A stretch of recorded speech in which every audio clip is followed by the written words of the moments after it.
মহালয়া পদটি হল মহালয় শব্দের স্ত্রীলিঙ্গান্ত পদ। স্ত্রীলিঙ্গান্ত তিথি শব্দের বিশেষণ বলে পদটি মহালয়া অর্থাৎ মহালয়া তিথি।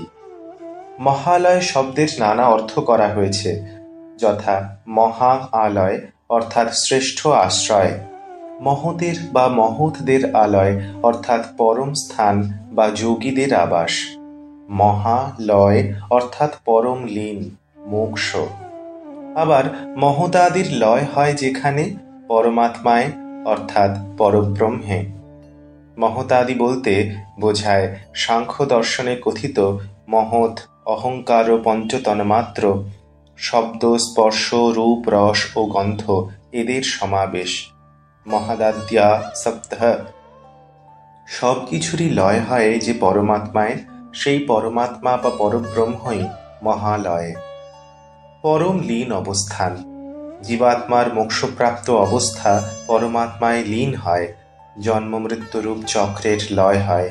এই পরম ও চরম লয় প্রাপ্তি যে তিথিতে সম্ভব তাই হল মহালয়া অমাবস্যা তিথি।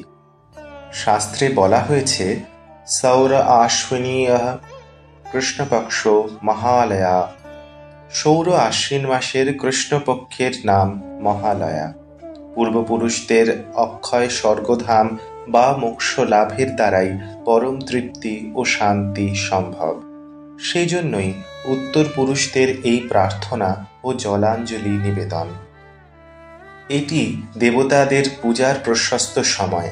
এই মহালয়া তিথি থেকে মহাপূজার শুভারম্ভ। এই অর্থেও মহালয়া পদটি তাৎপর্যপূর্ণ। বাজসনেয় সংহিতা এবং তৈত্তরীয় ব্রাহ্মণে পাওয়া যায় শরৎকাল দেবতাদের অর্চনার প্রশস্ত সময়। শারদেন ঋতুনা দেবাঃ। দুর্গার এক নাম শারদা, অপর নাম অম্বিকা। তৈত্তরীয় ব্রাহ্মণেও অম্বিকাকে শারদা নামে অভিহিত করা হয়েছে। শারদা তস্যাম্বিকা স্বসা। শারদা শব্দের অর্থ শরৎকাল বিষয়িনী, আবার দুর্গা। তা থেকেও শরৎকালকে দুর্গাপূজার প্রশস্ত সময় বলা যেতে পারে।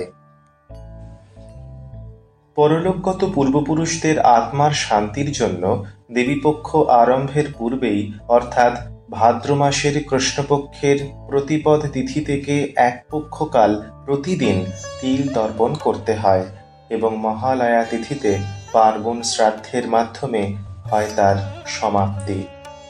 একটানা এই দিনগুলিতে তর্পণ না করতে পারলে অনেকে শুধু মহালয়ার দিনই তা করে থাকেন।